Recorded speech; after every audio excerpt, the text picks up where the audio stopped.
Good morning to everybody. We're going to be discussing the ESG ratings, House of Cards, on this beautiful Sunday, early June. I'm Madame Alexandra S. You can find me on Twitter. Please follow. As you can hear, I'm not only badly awake, but also German and sort of French. I'm a mom of 5 children. They're now between 19 and 31 years old. I'm myself 56. You should know I'm heavily invested in Tesla, and I was a fund manager in the 90s in Europe, including the largest European investment fund, and then for 6 years, VP Senior Credit Officer at Moody's Investor Service. I was in charge of fund ratings for Europe, and after that, co-founded a still existing European rating agency, and I left the financial markets in 2007. I'm now living in California for 8 years, founded my investment analysis firm, which is focused on immigrant investors. Before I start, I want to say a huge thank you to my Tesla Twitter family, who has endlessly encouraged me to do this video, and in particular to Tesla 10 Trillion, Be High Tech for proofreading and commenting on the raw version, a very special person who doesn't want to be named but gave me good insights. Also Warren, who asked me to come on his channel for my debut last month, and Farzad, who made me talk last week as if my life depended on it. Thank you to all of you. So those that want to go quick, here are the chapters that are going to follow. We'll first dive into the key takeaways and the current situation. Then very detailed, and that may not be interesting for everybody, is how rating agencies work, who are the key players, who are the regulators and the foundations now getting into this ESG subject. We're then getting to the S&P 500 ESG rating itself and how Tesla was rated. We're going to discuss 2 chapters that may not be interesting for everybody now looking at the Tesla rating only, but I found really fundamental to understand the whole shenanigans going on, which is one on the Blackrock situation and speaking out of its former CIO, and one on the MSCI, which is the other index benchmark that is heavily used for ESG ratings. Coming to the end, we're going to discuss the current situation of the SEC and we'll sum it up. So those that are only interested by Tesla should go to the 3rd chapter and to the end. So the key takeaways are: both issuers of debt and investment firms, asset managers, are shifting from a long-established dependence from credit ratings to now ESG ratings. This is heavily pushed. You can see it coming from all sides. It is the major investment theme that has been brought up the last couple of years. And now it also gets increased support of government institutions, including the SEC. Now, coming to the S&P ESG ratings and the indices that come of it, they are, and I will show this, in my opinion, subjective, misleading. They lack of any transparency, despite of what they're saying. They're published at an arbitrary moment, and their business model has severe conflicts of interest. All they're doing is actually ensuring that greenwashing is the natural consequence. And while the clickbait-seeking inclusion of Tesla in May from the S&P 500 ESG index was certainly a mistake, it's not going to be enough, in my view, to stop this whole house of cards being put in place. We do have a couple of moments that we may be able to influence it, but it is so heavily coming from all sides, I doubt that ESG will go away. So let's start with Elon's tweet on April 2nd, 2022, where he said, "I'm increasingly convinced that corporate ESG is the devil incarnate." I agree. So why are we even talking ESG ratings now? Well, the Paris Agreement 2016 made all these nations agree to the fact that they are trying to keep the average global temperature rise below 2 degrees Celsius now. This brought with it this new grand idea of sustainable investments, compelling to everybody, but also particularly to the millennials. And the millennials are, for any fund manager that has assets under management, the target, because these are funds that are usually 30, 40 years under their management. So the COVID-19 pandemic, add that to that whole situation, which then drew attention to all global health measures and supply chain issues, also gave a lot of time to people to actually think about these issues. And add to that the social protests in the United States that resonated worldwide. So you have the scenery for where we are today. So the first regulatory changes are actually already on the horizon. We have the US Department of Labor that proposed last year to consider ESG matters for retirement plans. Now, this is actually interesting because it's not the SEC. So you can see that this is also already multiple administrations are intervening here. We've got Europe. We'll see Europe later in other slides, but please remember this. They already introduced the European Sustainable Finance Disclosure Regulation. So they are ahead of the curve. At the same time, that's why it's in a different color, the Russian invasion in Ukraine sort of suddenly showed the limits of all these climate change economics and also the harsh and cruel reality of the dependence on fossil fuels and how it's been masqueraded for a long time. So let's get to the two dominating rating agencies. They are obviously Moody's and S&P, and I'm trying to connect the dots here. So both Moody's and S&P have lost significantly their credibility after the Great Recession. You all certainly remember how they had much too highly rated asset-backed securities. The whole scenery was actually planted for them to go extinct, but not so at all. Revenues and profits are higher than ever. Last year, Moody's made 6.2 billion of revenues and 3.2 billion of EBITDA. S&P 8.3 and 4.5. Not only are those staggering numbers, but they show their profitability is way above 50%. There are not many businesses out there that can show profit margins like this. So these profit margins, they remained high, and the rating income is the highest revenue contributor and recurring income source for these people. The indices as well, and that's actually the difference between S&P and Moody's. You see the difference in revenues and profit mainly stems from their licensing businesses of the S&P indices. So every time somebody uses the S&P 500 or the S&P 500 ESG, there is a licensing fee to be paid to S&P.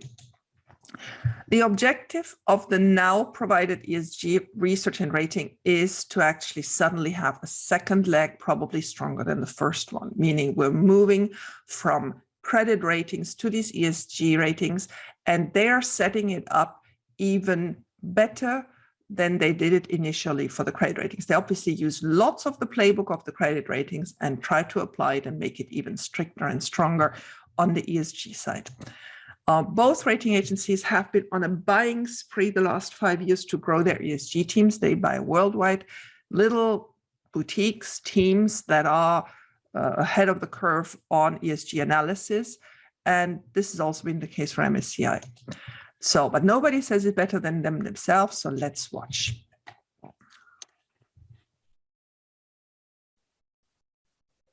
Let's talk about ESG. One thing I can say for certain is that it's here to stay. We've entered a new era, and ESG is redefining the way we do business. As of right now, there is no greater challenge facing the market, our clients, and the world than the fight against climate change and the corresponding effort to build more resilient, sustainable economies. It's fair to say that the COVID-19 pandemic and all the ripples it has caused throughout the economy and in our daily lives have made sustainability and, by extension, ESG, front of mind for all of us, highlighting social risks even some of the more analytically minded amongst us might never have considered otherwise, and making it clearer than ever that ESG is no longer just a nice to have. Waves of new regulation and ever-increasing consumer demand signal a growing consensus that lasting change is needed. We project that the percentage of assets invested in sustainable assets and activities globally will double between 2020 and 2025, and that climate risk alone represents a $45 trillion investment opportunity. So it's no surprise that green and sustainable bond issuances are taking huge leaps forward year on year. All of this means two things. One, that there's a lot of work to be done. And two, just as important, that we have a lot to be excited about. Moody's has always been about empowering market participants to navigate complex challenges and ultimately make better decisions. The good news is that as an integrated risk assessment firm with expertise spanning credit, the ESG domain, and risk quantification, we at Moody's are uniquely positioned to develop the critical ESG solution the market needs. Our customers, from investors to issuers, banks to insurers, companies to sovereign governments and beyond, want to know how to disclose in line with new and emerging regulatory requirements, how to be more sustainable, how to identify and respond to ever-evolving risks. We can tell them how. Well, I don't really agree that Moody's is uniquely placed. I think they're way behind S&P, who is itself currently for the indices way behind MSCI. But let's listen to S&P, and I really want you to listen very closely to what he says. I know this is a bit longer, but it's so revealing, so let's go for it. Joining us now, Doug Peterson, President and CEO of S&P Global, one of the world's largest providers of indexes, including ESG indices and the Dow Jones Index, and Todd Rosenbluth, my old buddy. He's head of research at ETF Trends. Doug, you just released a statement on what you think the essential principles of ESG should be. Everyone is worried about the environment, but nobody can agree on what these terms are. ESG, what are you actually proposing here today? What we're proposing is standardization of ESG disclosure, ESG funds. What we really look at is this theme about transparency and impact, that we should be providing a way that the market can have a set of standardized information that can be used to make decisions for investors. And one of the things I could say is that the train has already left the station. People are very interested in this. There's large value of funds that are out there, of people that are interested in investing based on purpose, based on value. Yeah. So you've emphasized the essential elements of what's needed here. Transparency is one of them. A description of the impact on society and the environment and the risk associated with things like climate change. This seems to be what they absolutely have to have here. Now, what do we do to advance this? Where do we go from here? How do we make this more real? One of the best things we can do to advance this is to have a dialogue across the markets, both with investors as well as securities regulators, like we heard today from the SEC, as well as a way to have standardization around this on a global basis so that we're not seeing sort of a fragmentation. One of the risks we had before is there was a complete alphabet soup of different organizations trying to standardize ESG disclosure. And now there are a couple of different initiatives. The most important one is called the ISSB, the International Sustainability Standards Board, that is bringing together all these different groups to have one single approach to ESG disclosure. There's so many different types of criteria being used today for ESG. Sometimes I describe it as like the healthy food movement. Healthy food movement could be somebody that's interested in organic, somebody else is interested in vegetarian, somebody is vegan. And you could go to a restaurant, it's called vegetarian, but maybe they're serving fish. Is that the right thing? So we need to think about coming up with some standardization so that when you see that it's ESG or it's a no carbon or low carbon, what do those labels mean? How are we going to make sure that the data is clear to the end investor so that they know what they're investing in and that the asset manager is also complying with what they put on their label? Doug, this is a rather fortuitous, your announcement that you made today. For example, I think it's fortuitous because SEC Chair Gary Gensler, we've got some news today, has just released his long-awaited proposed rules on climate change, which would make disclosure mandatory. And he holds more uniform in terms of what's being disclosed here. Is this a step in the right direction? How does this fit in with what you were talking about today? We welcome this move because it opens up dialogue between the business community, the investment community, and the regulatory community, something that we need to have so that we can work on what Todd just described as more standardization, more common approach to this area.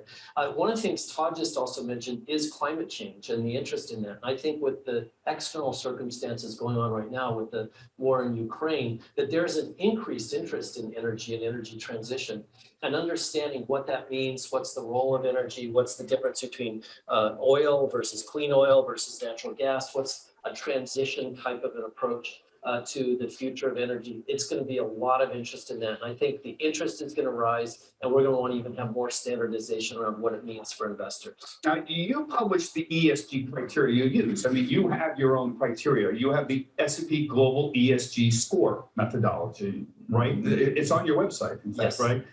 Including the rationale and questions that you ask, the format, background information. How do you gather this data? Give us a sense of where this is actually coming from. Are the companies providing it? How many provide information? You know, how do you build this up from the ground up? So today we take information from companies. We have 2,200 companies provide it to us through a very detailed, rigorous approach. They go onto our website, we have an approach with them, and they provide us detailed information. It literally takes hundreds of hours for them to complete. It takes a lot of time for them to complete it. Covers all of the aspects of E, S, and G. For other companies that are not providing us that kind of detailed information, we take it from their own websites. Companies have sustainability scores, they have sustainability reports. Some maybe there's a little bit in their 10K or their proxy. And then in many cases, we have to model it. We have to take industry standards and model what that data is. And this is one of the reasons why disclosure will be valuable, because then you're not having to model it. You're getting in a consistent way and everybody can use it. One final point I want to make is that when you look at our scores, you're able to go not just at an aggregate score, you're also able to go down into details. If you just want to use the E part of the score or the S part of the score or the G part of the score, this has been another one of the criticisms of ESG scores. It kind of looks like an opaque score. You get one number or one letter. What does that really mean? Right. We think that you need that granularity as well to really make informed decisions. Now, you describing the methodology, it sounds fairly rigorous. You don't have complete information, so you have to model some of it. But who is ultimately going to decide what the rules are going to be? Now, you mentioned the ISSB, the International Sustainability Standards Board. This is a new organization, right? Can you very briefly tell us what this is and why do you think they're the ones that are going to help pull everything together and bring order to this? Well, ISSB is an organization that's been put together under what's called the IFRS, which is like the SASB at the global level, International Financial Standards Reporting Board. And they've now put in place underneath them the ISSB, the International Sustainability Standards Board. This is also taking a convergence of other types of organizations like the Sustainability Accounting Standards Board and others, and bringing them all together in a single approach to have a global standards for disclosure.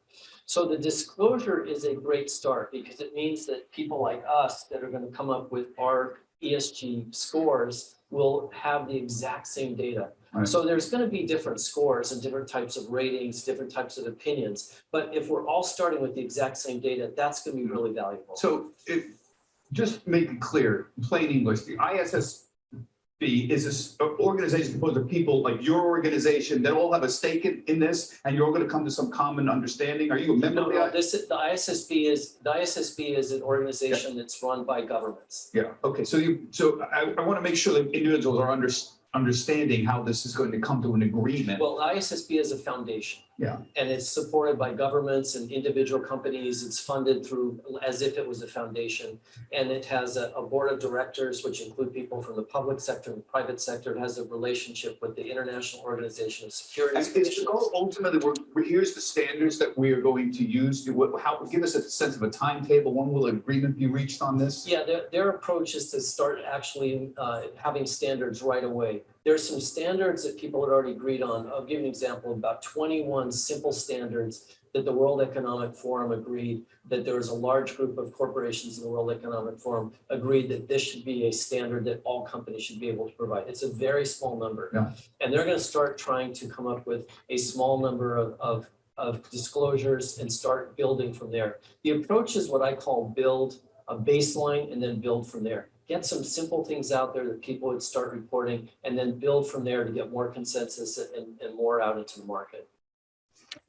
So you heard it from the horse's mouth.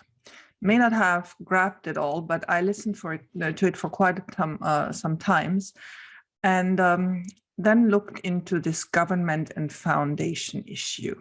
So the gentleman talked about ISSB, the International Sustainability Standards Board. So this was launched by the United Nations COP26 Climate Summit, and they missioned the IFRS Foundation, and those trustees of that foundation announced on November 3rd, 2021, that this ISSB board was in place now. So the IFRS has this crucial role of now nominating a board that will decide what is going to be mandatory in disclosure, what is going to mandatory in disclosure for all companies worldwide, and how this has to be reported, in what sort of reports, in what sort of frequencies. This is all linked to ISSB. Now, when I looked at this again and again, I always stumbled over this scene. Let's do this just again. It's very short. Just make it clear, plain English, the ISSB is an organization composed of people like your organization that all have a stake in this, and you're all going to come to some common understanding. Are you a member of the ISSB is an organization that's run by governments. Yeah. Okay. So I want to make sure that individuals are understanding how this is going to come to an agreement. Well, the ISSB is a foundation. Yeah. And it's supported by governments and individual companies. It's funded through as if it was a foundation. And it has a board of directors, which include people from the public sector and the private sector. It has a relationship with the International Organization of Securities. And is the goal? Okay, so nothing can go wrong, right? Just make it clear. Let's dig a little bit more into it. So I went on the IFRS website and tried to find who are these individuals that are helping the governments fund IFRS. So first pie I present to you is actually by country or by region. So you have 13% accounting firms funding the IFRS. Well, that's not so surprising because obviously CPAs and accountants are the main beneficiary of anything having to do with data preparation in a mandatory way. So those accounting firms will get a little bit further into details later. The big block is Europe. I told you before, Europe is ahead of the curve, and it shows also in funding of the IFRS. Next player is Japan, comes the People's Republic of China, and then straight away far behind, South Korea, Australia, Canada, India, Russia, and America. So America is the 2% line here. Okay, so we've looked at that, nothing quite astonishing here other than distribution that we didn't really expect this way. But it really gets astonishing when I went further into details, who are the funding providers. So this is a 3-page document I'm going to show you. Straight away, you see that there is Petróleo Brasileiro in the first couple of lines, but let's go further. So it goes by country, it's in pounds sterling, Australia, 500,000, Brazil, 130,000 pounds sterling, Canada. But like I said, for most of them, it's mainly organizations, either really government administrations or accounting, professional accountants associations. But then let's continue. So then we have Taiwan with a little part. And comes the European Commission, which is a big chunk of the European, and comes France, and then comes Germany. And now Germany was a bit surprising because here we are not at all talking about accountants. Here we're talking about companies, including BMW, Daimler, and Volkswagen. But there are many others, electricity, freight. There are quite a lot of different various companies contributing here from Germany. Let's go to the next page. So here we're back to government entities from Hong Kong, India, and Indonesia. Some international companies in settlements, small contribution from Israel, Italy, its accounting board. Japan looks normal. Then we come to China. So in China, there is also the China Petroleum and Chemical Corporation, the China National Offshore Oil Corporation, the PetroChina Company, and Huaneng Power. Surprising. Let's continue. Coming to Korea, where Samsung has a prominent role with various entities, LG also present. Russia is the ministry. Saudi Arabia is the certified public accountants. And then we're getting to America, which has, like I said, a rather small stake, which is supported by the Association of CPAs, but also Oracle, the Bank of America Corporation, less surprisingly, the CFA Institute, Morgan Stanley, here we go, and PepsiCo. And then we have the international accounting firms. So we talked briefly about that earlier. You have a $550,000 US each contribution from Deloitte, Ernst & Young, KPMG, PricewaterhouseCoopers, and you have a $300,000 contribution from BDO, also same amount from Grant Thornton, and $200,000 from Mazars. These four will show up again, just remember. So more on ISSB, again, just in place for the last 7 months now. They want to build, he said it in the video, on existing standards that have been put in place, including the Climate Disclosure Standards Board, the Task Force for Climate-Related Financial Disclosure, TCFD, we'll get to that in a second, the Value Reporting Foundation's Integrated Reporting Framework and SASB standards, and the World Economic Forum Stakeholder Capitalism Metrics. Now, I don't want to get political this morning, but if you are interested, Google this, look at quite a lot of analysis. There's a very good Breaking Points video out on this issue that, that will bring some light to the stakeholder capitalism metrics that the World Economic Forum from Davos wants to put in place. So that's what they want to build on to now issue the mandatory disclosures that have to be provided by all companies that are seeking debt, and on which the rating agencies and others can then build their analysis and research. So let's get into the TCFD, and I'm sorry I'm carrying you all the way into this rabbit hole because it takes some time before we get to the rating itself, but it is important. So this task force has been put in place by Michael Bloomberg in December 2015. So this is now nearly 7 years old. They only do recommendations. They want to help show climate-related financial risks, and these recommendations are not mandatory. They are there, and they understand themselves as guidelines to assist business in identifying and sharing risks and opportunities as a result of climate change. So sounds all good, and here we have the list of the task force members. So we're starting with Michael Bloomberg as the chairman. We then have the vice chairs, Unilever, Singapore Exchange, and Agrego Consultores.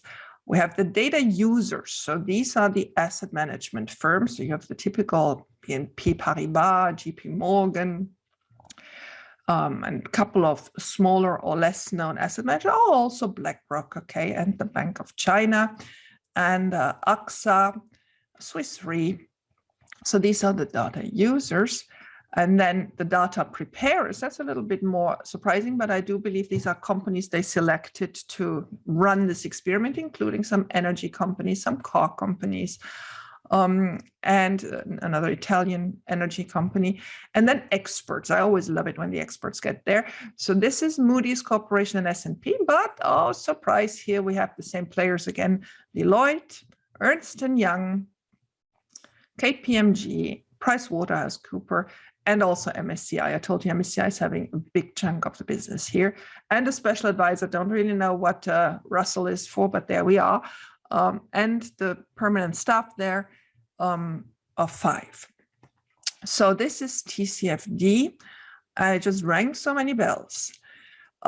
So all this preparation was to show you that I found a spider web that is being put in place that is getting more and more structured.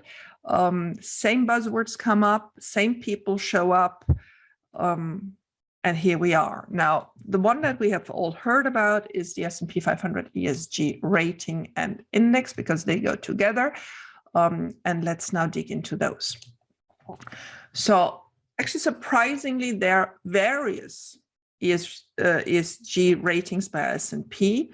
That's a bit surprising because we heard him talk about it has to all become standardized and transparent. Maybe that's the way to go.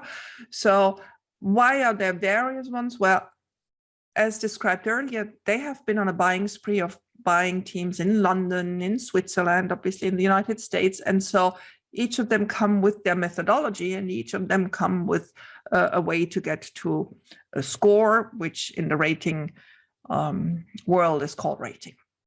So the most prestigious purchase they made was the Swiss SAM entity. So SAM stands for Sustainable Asset Management. They started quite early and then got purchased by Robeco Bank.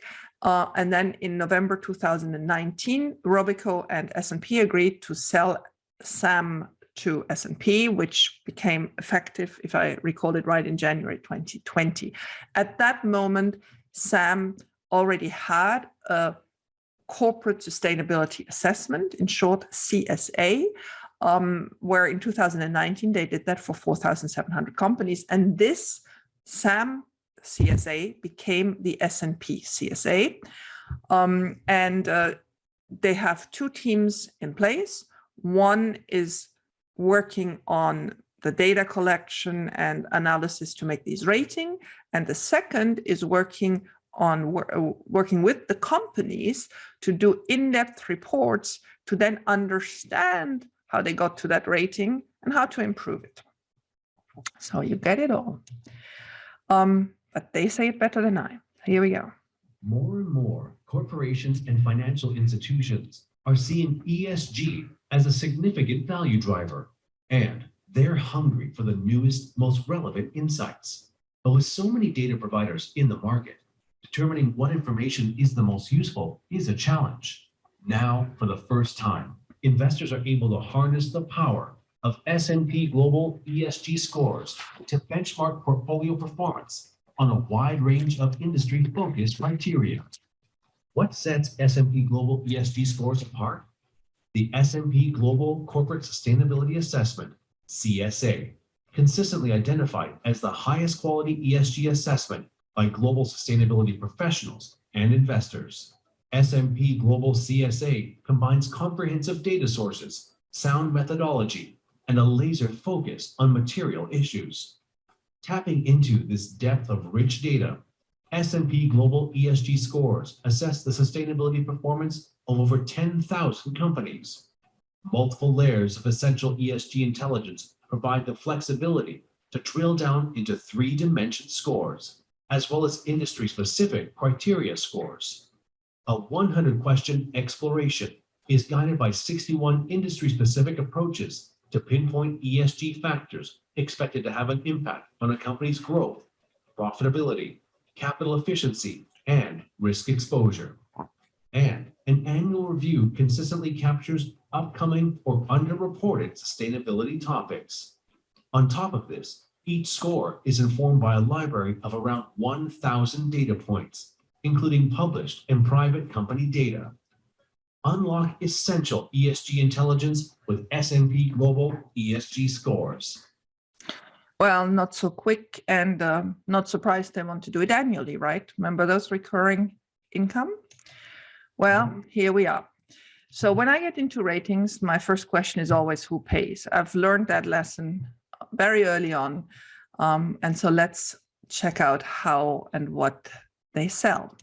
So they're selling what is called second-party opinions, short SPOs, for people who want to finance in the sustainability field. So it could be use of proceeds financing, it could be sustainability-linked financing, or it could be just transaction evaluations. So they are claiming that they have delivered more than 180 SPOs so far, and that these can be made available within 15 days, which is important. When you're an issuer, time is of essence. And being a rating agency that promises you a short delivery time will make you pay much more for these reports because you can be sure you got them. So they're having publicly available on their website the disclaimer. Sorry, they have the SPO for the King's College London Sustainable Financing Framework. And while it's interesting, what I found the most interesting was actually this disclaimer on the last page of this SPO. Let's look at it together. So, sorry for the fine print, but Standard & Poor's receives compensation for the provisions of this product, of this service, of this report. So SPO may also receive compensation for rating the transaction itself, covered by the product or the rating of the issuer himself. And actually the purchaser of the product may be the issuer. So they're taking money from all sides, okay? So this is not a credit rating. Now, it does not consider, state, or imply the likelihood of completion of the product. It is a statement of opinion and is neither verification nor certification. Okay, so it wasn't verified, but there we are. It is, of course, not investment advice. It's no recommendation. It's no recommendation to purchase, hold, or sell. It's no recommendation to make any investment decision. It's not an offer to buy, sell, and hold. Okay, so the output of the product is not a substitute for your own independent judgment and expertise. Okay, let's go on.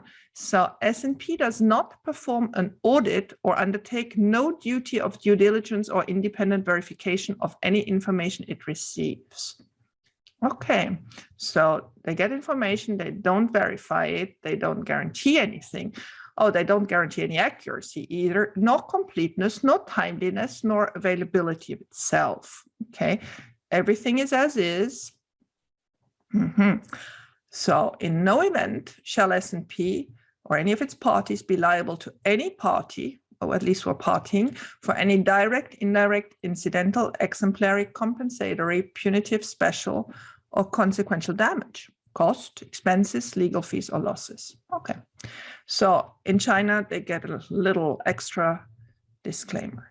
So they get the data, they don't check it, they don't validate it, they make something out of it. It's only an opinion and you should not use it. Got that? But you're paying for it. Okay, so who pays other products? So we have looked into SPO. You can also do what is called a private CSA assessment. We're going to get in a couple of minutes into how they rated Tesla. Now, Tesla, in my view, did not contribute any information, nor obviously didn't pay for anything. That is my opinion. But you can be another company that may have not been invited to participate, but wants to participate. And for these, they do private CSA assessments, and those have to be paid. The ones that are by invitation are free of charge. Well, not so much, but here we go. So then you can also do ESG evaluations. So these are forward-looking opinions. Well, that's great because the present opinions, obviously, they already have a disclaimer what they're worth. Now they're forward-looking on what your future ESG risk and opportunities, well, make that what your future ESG rating could be if you follow their advice. So those are the ESG evaluations. You can also, as an issuer or as a participant, purchase all the data that went into making these ratings. And you can also mission them to benchmark you versus competitors to help you improve your rating. And then you have benchmark licensing fees, I explained that earlier, from the asset managers that use then the indices that are derived of these ratings. So here we go. Now, if this is not to you proof that they're actually doing everything possible to allow greenwashing, by helping these people get to the better ratings with their advisory. I don't know what else I have to show you, but here we go. Now let's listen to clients. First of all, having a high rating in the CSA nominates you as a sustainable company. This concept of using the CSA and just the process of ESG reporting in general, not just reporting for reporting's sake, but using it as an opportunity to gain insights into what sorts of things our investors and stakeholders are interested in. When you're implementing ESG strategies, and I follow the same the point of view of the CSA, you could make better decisions, not just for your investments, but also for the investments of your customers.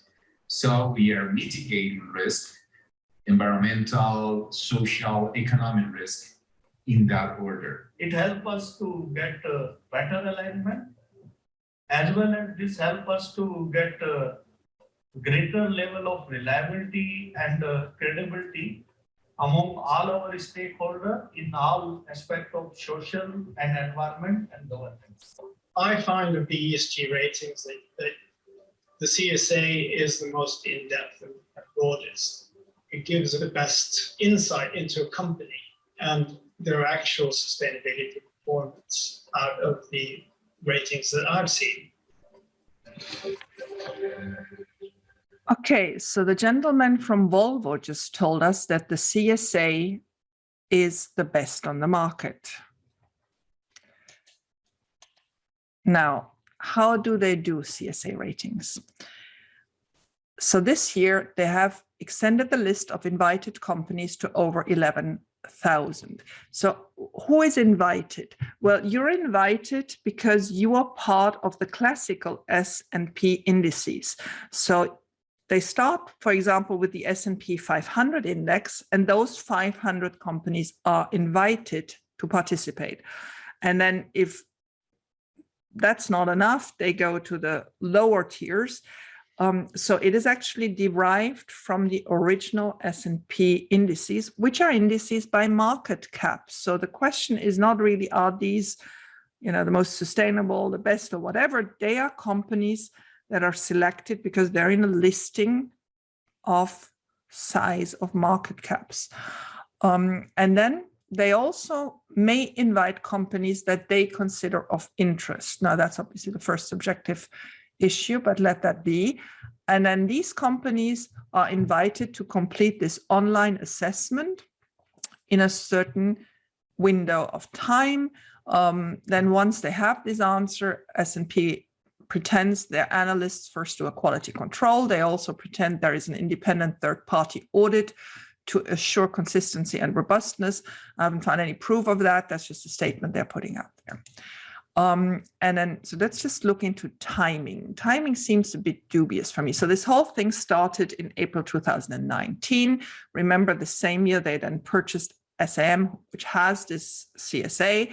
And then the first one with the new methodology came out in September 2020. So about 9 months after the SAM team was incorporated into S&P.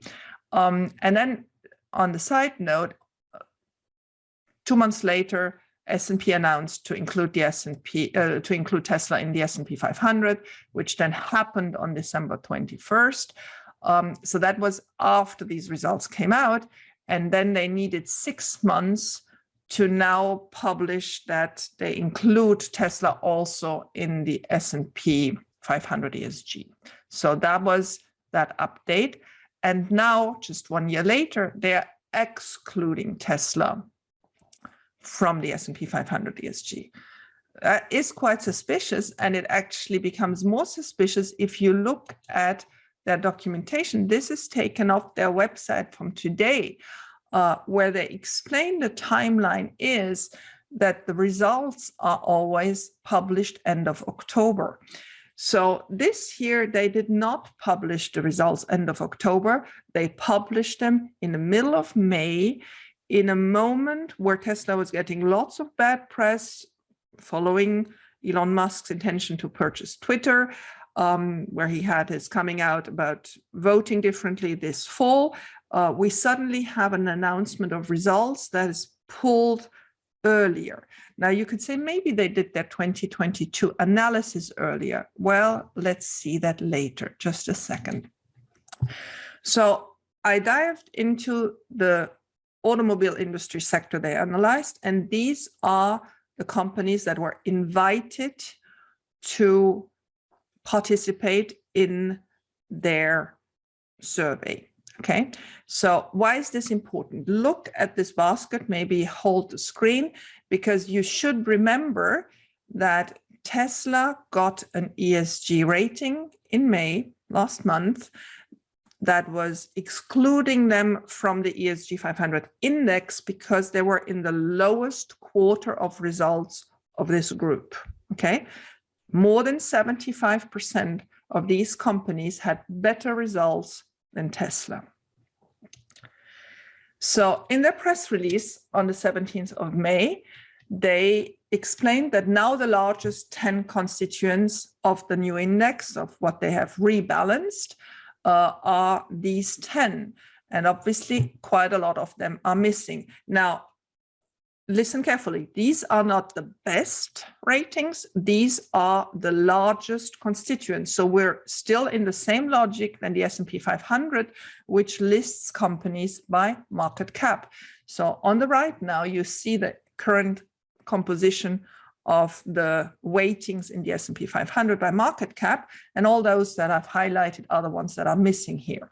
So, and that obviously shifts then the weights these companies have in the index, which thereafter obviously shifts the weight of money allocated to any passively benchmarked ETF that is linked to the S&P 500 ESG.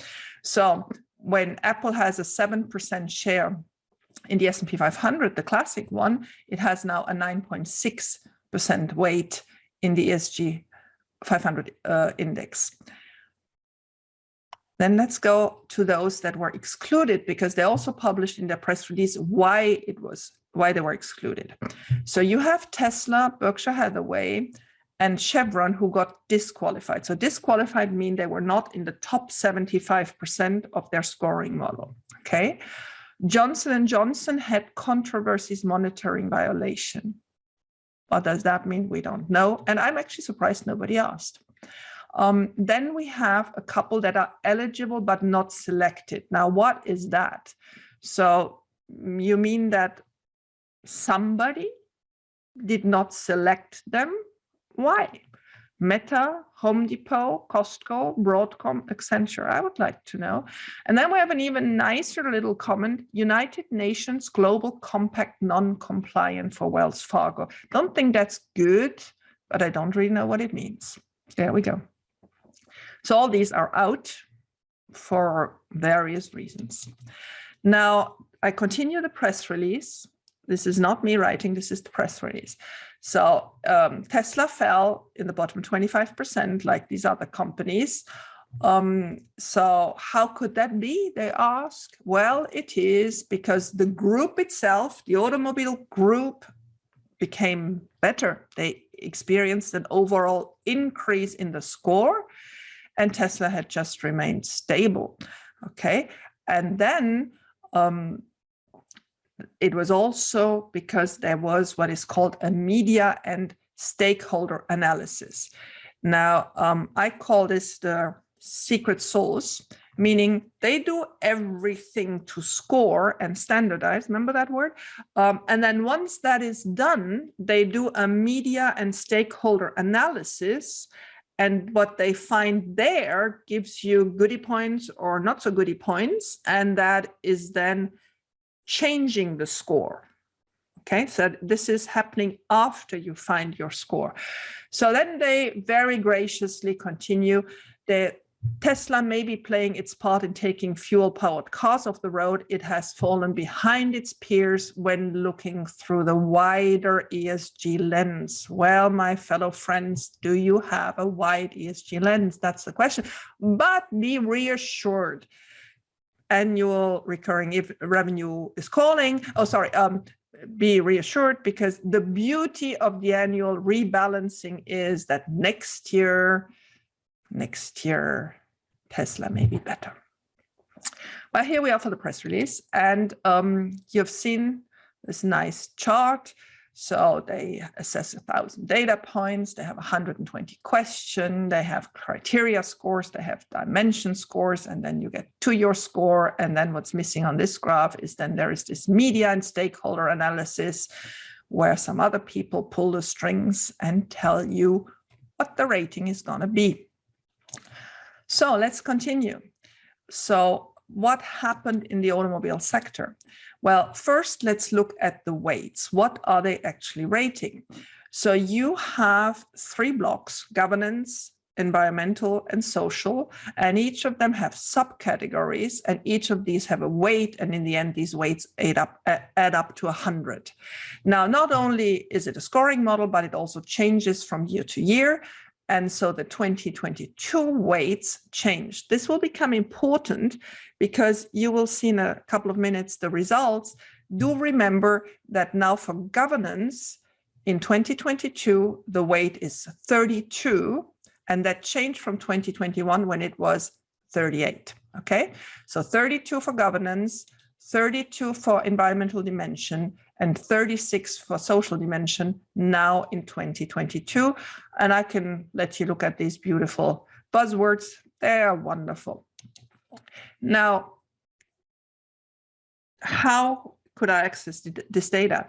It was a puzzle, but you can find nearly everything online.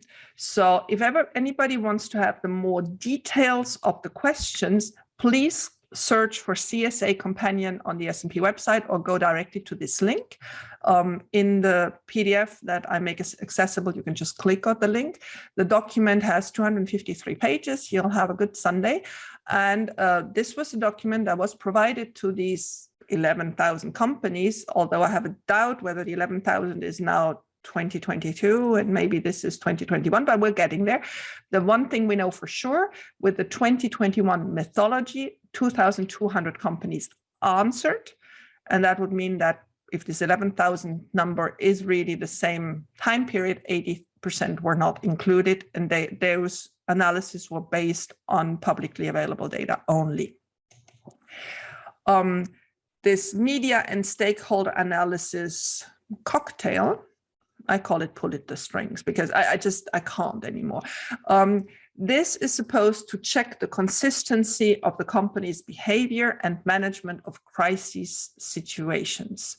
So the overall quality and effectiveness of the management is then at the very last moment pulled in one direction or the other, complementing the scoring model, for which, you remember the scoring model, they can help you prepare it or prepare next year's and advise you how to get there.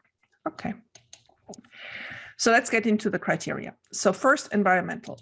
So environmental was a couple of questions. The thing is, while you can see that 253 pages, you don't really see all the questions, but I picked those that were visible and were comparable. So this one was for energy consumption. You can obviously hold the screen and read it in detail. I'll just go, because this video is already getting very long, I'll just go into the results. Well, for energy consumption, here are the results. Tesla 0, Hyundai 63, GM 70. I limited myself to these 3. You'll see a little bit later why, and also because obviously the data, this detail of data is not publicly available. Then we have the scope 3 greenhouse gas emissions. Very detailed questions where you have drop-down menus to fill out, you know, how much are your employees commuting and how much will that become metric tons of CO2 and so on and so on. Well, Tesla 24, Hyundai 100, GM 100, industry average 37. Electric vehicle battery efficiency. Well, for this one, I couldn't find the question, but I have the results. Now, electric vehicle battery efficiency, what do we expect? Well, probably not that. Oh, GM is 0. Okay. Well, industry average 7. Hyundai, well ahead of Tesla. Now we're getting into the social criteria. This one is about social health and well-being. So do you provide programs and policies for flexible working hours, working from home, part-time working, childcare facilities, and so on? Results? Here we go. 20, 60, 100. Industry average 22. Talent, attraction, and retention. Well, you all thought that all these engineers wanted to work for SpaceX and Tesla. Well, not so quick. So this has to be built up. I mean, just imagine the joy of accountants when they see this questionnaire. 4 years, number of new employees hired, percentage of open positions filled, average hiring cost full-time equivalent in which currency, and every data point by age, gender, management level, and or race, ethnicity, nationality, country of origin, or cultural background. Now, as expected, right? Let's continue. Freedom of association. So freedom of association means, do you have a trade union in place or are covered by collective bargaining agreements? Now, this one, you're probably less surprised. Here we go. 0 for Tesla, 100 for Hyundai and GM, industry average 47. Now, ESG governance. Here, it's about the structure and the management of the company. So board effectiveness. This is about the effectiveness of board members. How many attend the meetings? How are they assessed? Here we go. So Tesla, about the same level in Hyundai, GM 88. I just wonder what happened in those board meetings of GM after all these incidences. I mean, they are meeting, obviously. Then CEO compensation, long-term performance alignment. It's not as if we have the richest man on earth among us. No, so this is about percentage of variable compensation, and you'll be surprised. GM seems to make people very rich if everything works out fine. Hyundai has a 0, but this is a 0 with an asterisk star because this criteria for Hyundai then got excluded from the scoring model. How and why? I am sorry, I don't know. Then we come to a point, corruption and bribery.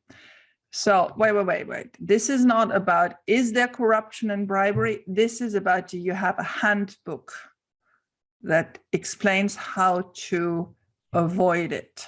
Okay, so show your policy handbook.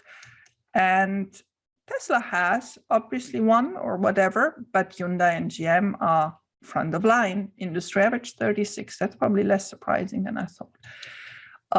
Then systems and procedures. So system and procedures, help desk, compliance, and there Tesla 56, Hyundai 78, GM 100. Now, where I want to get to as well, other than showing the results, is that you understand this is a scoring model. This is not rating itself. This is a scoring model that is derived mainly from public data. You get the score, you add up the points, and then you get the magic sauce over it. Risk and crises management. Well, what could that be? Well, it shows whether you have a hierarchy in place that is not the CEO, that is in charge of risk and crisis management. Well, you're not surprised, obviously. Tesla 19, Hyundai 100, GM 100, industry average 27. Supply chain risk exposure. Okay, so this is, you understand the supply chain risk. I didn't get Volkswagen's results here, but I know very well Volkswagen has 40,000 suppliers, so wouldn't have much risk, right? Well, there are 2 questions on that. I leave both on the screen for a second, so you can pause. But the result is Tesla 20, Hyundai 90, GM 80. Not as if we have some chip shortage, supply chain risk. No. Okay, here we go. These are the final results. So environmental, Tesla has 30, Hyundai 79, GM 82. Top score would be 100, right? Social, Tesla has 20, Hyundai 79, GM 74. Governance has 32 for Tesla, 75 for Hyundai, 78 for GM. Now look at those weights, 31, 31, 38. These are the weights of 2021. And then when I look at the dates the reports were made, so the Tesla report was made in February 22, Hyundai March 22, GM already November 21. There is a surprising element that the publication was in May. I want to really stress out that this publication date was arbitrary. There is no reason it was done because it was done on 2021 data, and it could have been done much earlier or much later with updated data. So that brings me to the ESG scores. So Tesla has 28 and Hyundai and GM have 78. The industry average is 31. Now, I'm not very good in math, but if the average is at 31 and with 28, you're in the bottom 25% to get out of the index, and the highest ones that we know of are so far ahead of the curve, that seems a bit doubtful that 28 actually knocked you out, doesn't it? And the other interesting the other interesting data point is the disclosure rate of information. So Hyundai and GM have very high scores for the publicly available data, and even more for the additional disclosures. And Tesla ranks much lower for both. So there's a cherry on the cake. The cherry on the cake is that out of all this, they then make what is called a sustainability yearbook that they publish yearly. And now we have the 2022 yearbook. Here it is. So again, is that the 2021 data or not? Who knows? And the gold medal winners are, you obviously guessed it for a long time, Hyundai and GM. And then you have second place, Honda, BMW, Mahindra. And you have in third place, our friend from Volvo. You also have, like in the Tour de France, some extra prizes. You have sustainability yearbook members, Mazda and Yamaha. I don't know how they got the privilege to get there, but there you are. And you also have an industry mover, that's Hyundai. So there we are for the yearbook. Now, for those that are only interested in Tesla results, you will obviously understand much better Elon's tweet after the rating press release and getting out of the index came public. He said S&P Global Ratings has lost their integrity. Well, I actually doubt that they had any. So comes now a chapter on Blackrock, then a chapter on MSCI indices. If you just want to go straight off, it's about 15 minutes ahead to get to the conclusion. The Blackrock story. So this is Tariq Fancy. He was the former CIO of sustainable investing for Blackrock. And he wrote an opinion piece in March 2021, where he says clearly that the service industry of the finance market is duping investors when it comes to ESG. He found there were no discernible change to the funds itself once they now put the ESG label on them, that it actually brings irresponsible companies into ESG portfolios, and that portfolio managers can actually bet against this whole environmental field by short selling strategies. He then published a couple of months later in August 2021 a 3-tiered blog post that I really recommend reading if you're interested in that. You can find him on medium.com under the handle of So Fancy. And this really goes down the rabbit hole. But where it gets you is it is all designed for greenwashing. So don't get fooled when you now suddenly hear people going, oh, we're going after the greenwashing. Everything was done to allow companies to understand how the scoring models work and then immediately thereafter game them. So players have collectively engaged in forms of dirty play for decades because it scores points and wins games. And there is an exceedingly focused short-term view on this. And if gaming the scoring model is it, they will do it. So before we go to MSCI, let me just play you this clip, which is very interesting from Squawk Box. Is the jury in on whether you can succeed in superior returns when doing this? Does anyone have numbers that say one thing or the other, that you actually you outperform or underperform what you do? You're doing something based on excellence and corporate excellence that has nothing to do with these other things, which probably come from running a great company. All those other things fall in line without you having to say it up front. That's exactly right, Joe. And I think that, look, both sides can cherry pick their data, but certainly in the last year, the data are pretty clear that ESG has really underperformed other sectors like the US energy sector. But I think that the point is more fundamental here. One of my issues is the coordination amongst different firms in the asset management industry. All right, take this group called the Climate Action 100 Plus Network. This is a group that boasts that it represents over 50% of global assets under management, over $60 trillion represented in that group. And they coordinate to tell firms to cut emissions. Part of cutting emissions is cutting productions. Well, the problem is that when you have over 50% market share representing entities get together, decide to coordinate on an action like cutting production, and then prices spike at the pump as a result, we have a word for that in this country. It's called an antitrust violation.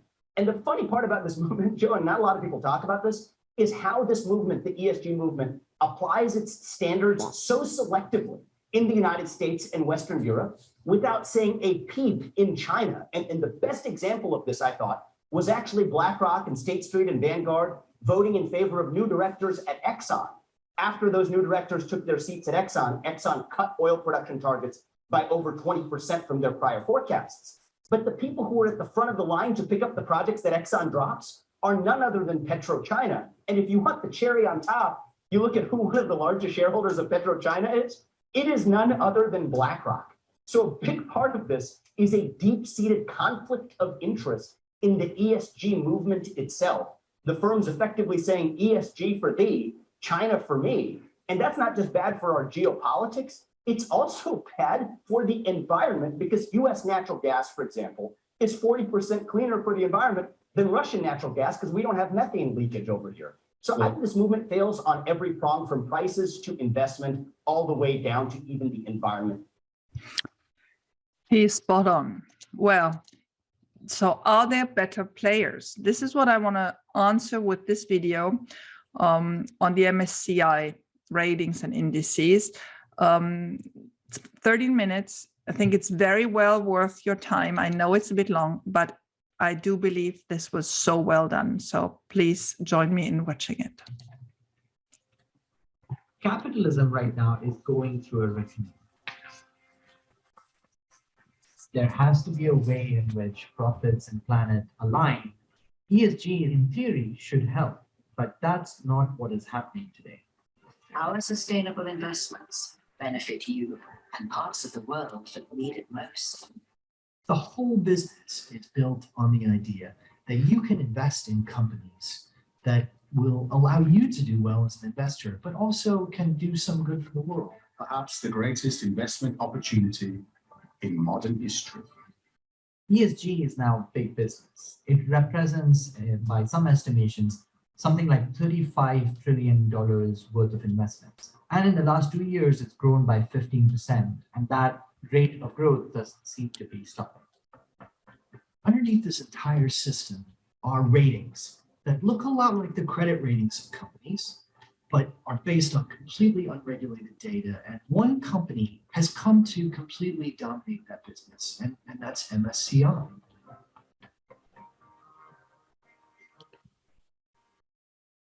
So even though a lot of people are talking about ESG, not many know what goes into making an ESG rating, for example. And that rating is what becomes the basis for decision-making for investors. ESG ratings focuses in on what's significant to a company's bottom line. What we found is that the foundation of this multi-trillion-dollar new cash machine for Wall Street is not at all what it appears to be, and that it's really almost exactly the opposite of what people think it is.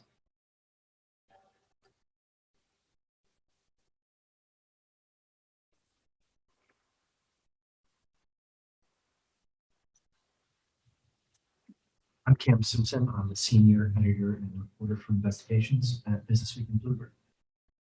There are about 160 different companies that sell data and ratings that purport to rate companies on their environmental, social, and governance practices or factors. Because it's a completely unregulated business, because it's completely subjective, the ratings can land anywhere across the world. The MSCI's rating system is built on scores, and they're converted into ratings that look like credit ratings, AAA, top of the line, CCC, bottom. By mimicking a credit rating, which is regulated, which is based on regulated data, MSCI has created kind of an aura of respectability, an aura of confidence for the investing world around these ratings.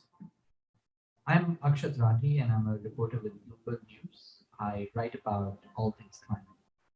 MSCI has been around for more than 2 decades, and it started its life as a company that would arrange stocks in an electronic index. As the company progressed, it found this demand for ESG metrics, that people were interested in not just ensuring that they were making profits from their portfolios, but that the companies within those portfolios were also aligning with society's goals. And so about 15 years ago, MSCI acquired a number of companies that gave it the ability to be able to create ESG ratings. MSCI has become the giant in the field. By one estimate, 40 cents on every dollar that is spent on ESG ratings is earned by MSCI. So what MSCI does with its ratings really matters to the entire industry. So if you're a company, especially a bigger company that's included in the S&P 500, for example, your ESG rating can really significantly help you in the world to get included in one of these funds. It can lower your cost of capital, which also can help you. And so they're really keen to have good ratings. And so when a company's rating goes up, MSCI produces an updated report that shows what the key factors were that led to the company moving up the ESG ratings ladder, moving up its score, moving up its rating. And so I started just with that, with a list of companies and upgrades, and to see how quickly and how high some of them could climb. We found half of the companies out of the 155 that we looked at got upgraded just for sitting still, because MSCI changed the way it weighted the score or changed the methodology, so their scores went up as a result. Take McDonald's, for example. Its total emissions are those that match the entire country of Portugal or Hungary. And much of those emissions come from its use of beef.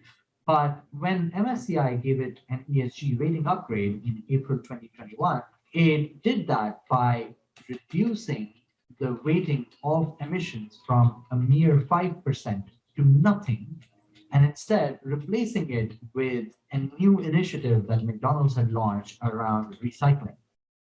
Except that the recycling initiative came from installing bins in select locations in the UK and France. And when we looked at that, we found that within the UK and France, there was either an upcoming regulation or a threat of a regulation which would have forced fast food companies like McDonald's and others to anyway install these recycling bins. And so McDonald's essentially got a ratings upgrade for doing the bare minimum that it should have done anyway, and for not being counted for all the emissions it was putting out into the atmosphere.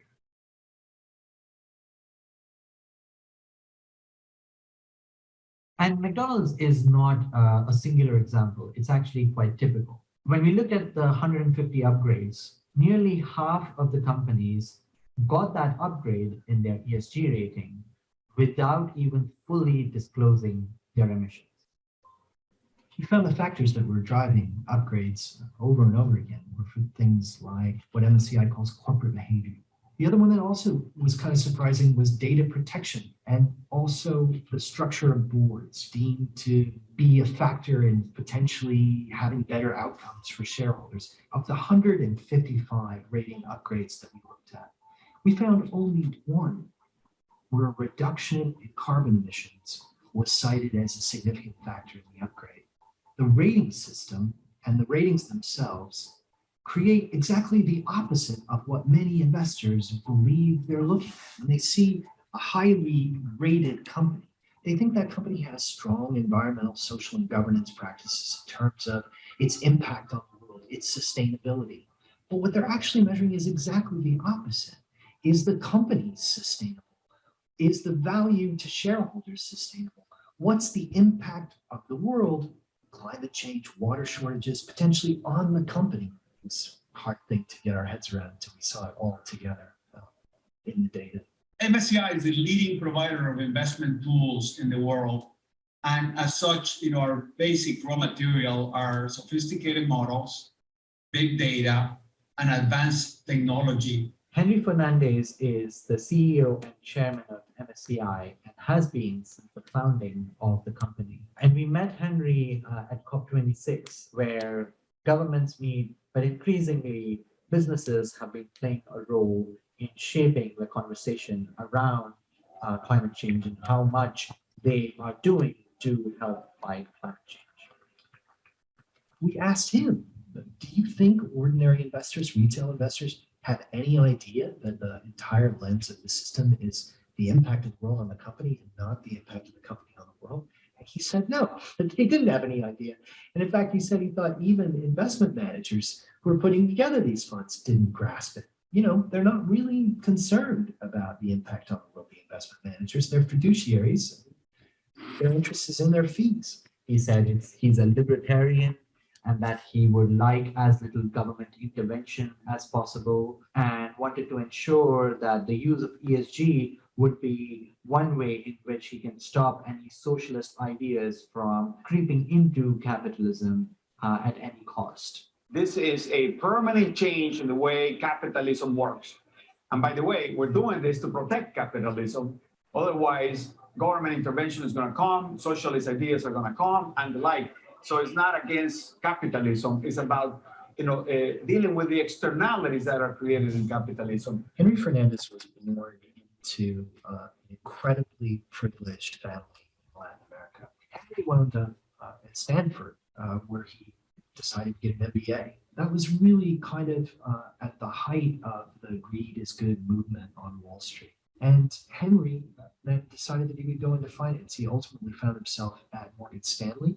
And Morgan Stanley had a partnership with a company called the Capital Group International. By the start of 2019, it was clear that this massive shift, driven significantly by millennials and their pension funds, was really going to take hold. And that created demand for investment managers all over the world to sell investments to the public that purported to make the world a better place. So Henry Fernandez took his bland kind of back office Wall Street company and he rebranded it, and he's done pretty well from it since. Your company has had an amazing run since it was spun off from Morgan Stanley. What did you say, up 10 times? Maybe more than we were public at $18 a share 12 years ago, and it's 220 today. Henry appears to be the first ESG investing billionaire. His shares are now worth about $1.3 billion, which makes him almost as wealthy as Tim Cook, the CEO of Apple. Companies have a hard time, oftentimes, getting their founders, getting their directors, getting their executives to invest in their businesses. Henry has his whole net worth in his business. And basically, his board actually said to him, we'd like you to sell a little bit of stock, Henry. And Henry said, I'm not going to sell stock. I think I'm going to make 3 or 4 times the money in the next 10 years. So why should I sell any stock? ESG ratings have come under the scanner in recent years And so in this wild west of ESG ratings, regulators now are honing in on figuring out a way in which they can standardize how ESG ratings are made and make sure that ESG ratings don't end up greenwashing a company's activities. The Securities and Exchange Commission has come up with a regulatory agenda to bring in more regulation as far as ESG disclosures are concerned. It'll be critical, I think, in the next several months to see what the Securities and Exchange Commission does and whether or not they're going to crack down on some of the claims that are really critical to bolstering ESG investing versus what ESG investing really is. Society hasn't changed. You know, you would have been intolerant of a transgression 100 years ago, except that you didn't know it. It was not prevalent. Now, today, you can find out very quickly if somebody is doing something wrong, and therefore society's tolerance towards that is very limited. There's no question that shareholder action can move companies away from things that are really, really driving climate change or other ills in the world. But those moments are incredibly rare. And the idea that these funds, investing in these funds, is doing anything to make the world better, it's really, really hard to see how that's the case. And there is a huge demand from people, especially young people around the world, to not have their pensions and their investments destroy the planet that they live on. Whether it'll be met with anything that's real, is a really hard to answer question. Now, while I agreed with a lot, when I saw the disclaimer, Bloomberg competes to sell sustainability ratings and data to money managers. Bloomberg also has a partnership with MSCI to create ESG and other indices for fixed income investments. That gave me sort of a bitter feeling. But where he's right, no doubt, is that we're at the moment where maybe, just maybe, we can still influence a little bit of what's happening. And so this is the SEC initiative. It was published on May 25th, so just 3 weeks old, where the SEC proposes now amendments to rules, which are some reporting rules, but also some other rules. One is to categorize the ESG strategies, give them some subgroups that then the funds have to adhere to, disclose the greenhouse gas emissions associated with the portfolio investment. Now, this is going to be new because this is really just environmentally oriented. So we don't have this ESG soup. We don't have this media ketchup added on. They also ask for describing the specific impact that these funds seek to achieve. And then funds that have proxy voting. So this addresses the Blackrocks of this world that have mingled this power of proxy voting. And they have to explain now, they would have to explain how these proxies are used. And then there are more forms to be filled out. So this is coming to the Federal Register soon. And then there will be a 60-day period where we can comment, us, the general public. And anybody interested, and I made it now into more than an hour of this video, I really encourage you thinking about contributing your comment to this SEC filing. Then the first action we've seen was actually no later than Friday, where the SEC is now looking into Goldman Sachs Group's asset management division, and especially into the 4 funds that have clean energy or ESG in their names. This has been broken by the Wall Street Journal. We'll certainly hear much more on this. So where does this leave us? Let's do a quick recap. So we are seeing a clear move from the rating agencies to move the issuers and investors from the dependence on credit ratings to the dependence on ESG ratings. We're having government institutions now worldwide helping and imposing this dependency. I mean, this ISSB, keep an eye on it. We're having rating methodologies that, in my opinion, are subjective, misleading. Their whole scoring model lacks of transparency. You then have these wash-on later string pulling actions. And then you have rating results, which then obviously lead to these indices being rebalanced that are arbitrarily timed. And you have numerous ratings, so people can shop around for their best fit. You have multiple revenue streams for all these raters, rating agencies, MSCI and whatever, which include pre and post rating advisory and index licensing. We have paved the road for greenwashing.